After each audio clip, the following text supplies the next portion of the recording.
గారు సీనియర్ రాజకీయ విశ్లేషకులు వీలపాటి శ్రవణ్ కుమార్ గారు ఉన్నారు. అందరితో మాట్లాడదాం. నమస్తే అండి అందరికీ కూడా. గౌతమ్ ప్రసాద్ గారు, సభ గ్రాండ్ సక్సెస్ అయింది. కంగ్రాట్స్. నిన్న మీరు కూడా అక్కడికి వెళ్ళారు కాబట్టి ప్రత్యక్షంగా ఆ సభను చూశారు, ఆ సభకు వచ్చిన వాళ్ళని చూశారు, కేసీఆర్ గారి ప్రసంగం విన్నారు కాబట్టి ఓవరాల్గా ఏదైతే బీఆర్ఎస్ పార్టీ మొదటి నుంచి చాలా ప్రతిష్టాత్మకంగా తీసుకొని ఈ సభను నిర్వహిస్తోందో ఆ ఎక్స్పెక్టేషన్స్ రీచ్ అయ్యారా లేదా, జనం ఎంతవరకు వచ్చారు, కేసీఆర్ ప్రసంగం ఎంతవరకు కార్యకర్తలకి ఉత్సాహాన్ని ఇచ్చింది, బలాన్ని ఇచ్చింది, ఎస్పెషల్లీ కాంగ్రెస్ పార్టీ మీద ఆయన చేసిన విమర్శలు ఏవైతే ఉన్నాయో అవన్నీ కూడా అధికార పార్టీని ఎంతవరకు ప్రశ్నించగలిగాయి అని. మేడం, అంటే నిన్న జరిగిన బహిరంగ సభ చాలా పెద్ద ఎత్తున జరిగింది. మేము ఏదైతే ప్రతిష్టాత్మకంగా తీసుకున్నామో ఆ ప్రతిష్టాత్మకంగా తగ్గట్టుగానే సభ మేము నిర్వహించగలిగినాం అనేది అయితే చెప్పగలుగుతున్నాం. ఎందుకంటే విపరీతమైన జనం ఎక్కడ చూసినా మొత్తం దాదాపు 15 కిలోమీటర్ల సరౌండింగ్, ఆ ఎల్కతుర్తి 15 కిలోమీటర్ల సరౌండింగ్ మొత్తం కూడా జనంతోనే నిండిపోయిన పరిస్థితి. అదేవిధంగా ట్రాఫిక్ అంతరాయం ఏర్పడిన పరిస్థితి. కాబట్టి చాలా పెద్ద ఎత్తున ప్రజలు బీఆర్ఎస్ బహిరంగ సభకు తండోపతండాలుగా తరలి రావడం అనేది చాలా చాలా సంతోషించదగ్గ అంశము. అన్ని రకాలుగా మనం చూసుకున్నప్పుడు నిన్న జరిగిన కార్యక్రమము, మా అధినాయకులు మాట్లాడిన తీరు, అదేవిధంగా అంటే కాంగ్రెస్ పార్టీ మీద చేసిన విమర్శలు కావచ్చు, ప్రతిదీ కూడా ఈరోజు తెలంగాణ రాష్ట్రంలో ఉన్న ప్రజలు పడుతున్న ఇబ్బందుల్ని, అదేవిధంగా బీఆర్ఎస్ పార్టీ నాటి నుంచి నేటి దాకా ఏ విధమైన పాత్ర పోషించింది తెలంగాణ రాష్ట్ర ఏర్పాటు కోసం కానీ, అభివృద్ధి కోసం కానీ, అదేవిధంగా తెలంగాణ పురోభివృద్ధిని సాధించడంలో కానీ ఎటువంటి పాత్ర పోషించింది, ఈరోజు అటువంటి తెలంగాణలో ఈ కాంగ్రెస్ ప్రభుత్వం వచ్చిన తర్వాత ఎటువంటి కార్యక్రమాలను నిర్వహిస్తూ ఉంది, ప్రజలు ఏ రకంగా ఇబ్బందులు పడుతున్నారని చెప్పేసి ప్రతి అంశాన్ని తను మాట్లాడడం జరిగింది.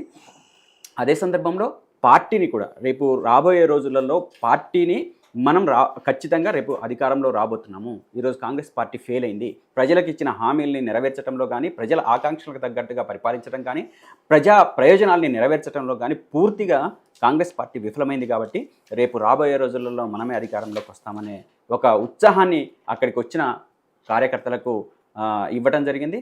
అదొక స్ఫూర్తిదాయకంగా కార్యక్రమం అంతా జరిగిందనేది అయితే మొత్తం క్యాడర్ అంతా కూడా మేమంతా భావించడం జరిగింది. ప్రత్యక్షంగా చూస్తున్నప్పుడు అసలు అంటే పుట్టలోంచి చీమలు వస్తున్నట్టుగా విపరీతమైన జనం ఎటు చూసినా. అంటే మనం ఏ రకంగా చూసుకున్నాం, ఇంకా కొద్ది ప్రాంతాల నుంచి అయితే బస్సులు ఆపేసిన పరిస్థితి. ఆ దాంట్లో ఇప్పుడు ఉదాహరణకి నిజామాబాద్ కానీ, నిజామాబాదు, కామారెడ్డి, బాన్స్వాడ, అదేవిధంగా ఆర్మూర్, ఈ ప్రాంతాల నుంచి సిద్దిపేట దగ్గర కంప్లీట్గా బస్సులు ఆపేశారు. అక్కడ నుంచి రానియలేదు. ఏమన్నంటే ట్రాఫిక్ అని చెప్పేసి అన్నారు, మొత్తం ఆపేశారు.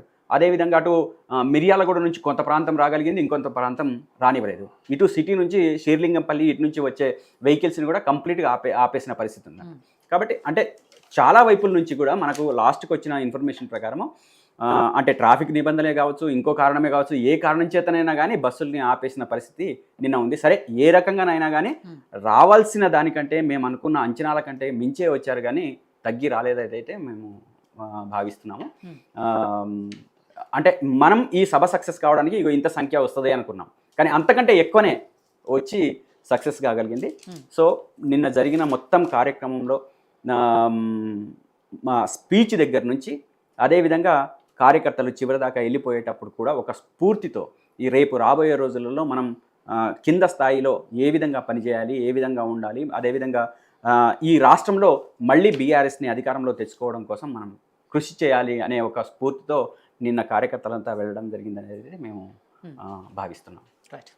సో రవి గారు, అందరూ కూడా చాలా ఉత్కంఠగా ఎదురుస్తారు కేసీఆర్ గారు ఏం మాట్లాడతారు, రజతోత్సవ సభలో ప్రజలను ఉద్దేశించి కానివ్వండి, లేకపోతే కాంగ్రెస్ పార్టీ మీద ఎలాంటి విమర్శలు చేస్తారు, ఇవన్నీ ముందు నుంచే ఎక్స్పెక్టేషన్స్ ఉన్నాయి. కాబట్టి సరే, నిన్న ఆయన మాట్లాడిన దాంతోపాటు బీఆర్ఎస్ పార్టీ ఎలా ఉద్యమ పార్టీగా, తర్వాత రాజకీయ పార్టీగా, తర్వాత అధికార పార్టీగా, ఇప్పుడు ప్రతిపక్షంగా ఎలాంటి పాత్ర పోషిస్తోందని అన్నీ చెప్పుకుంటూ వస్తూ ప్రస్తుత కాంగ్రెస్ ప్రభుత్వం ఏదైతే ఎన్నికలకు ముందు హామీలు ఇచ్చిందో, 6 గ్యారంటీలు ఇచ్చిందో అవన్నీ నెరవేర్చడంలో ఫెయిల్ అయింది. తెలంగాణ ప్రజలంతా గోసపడుతున్నారు.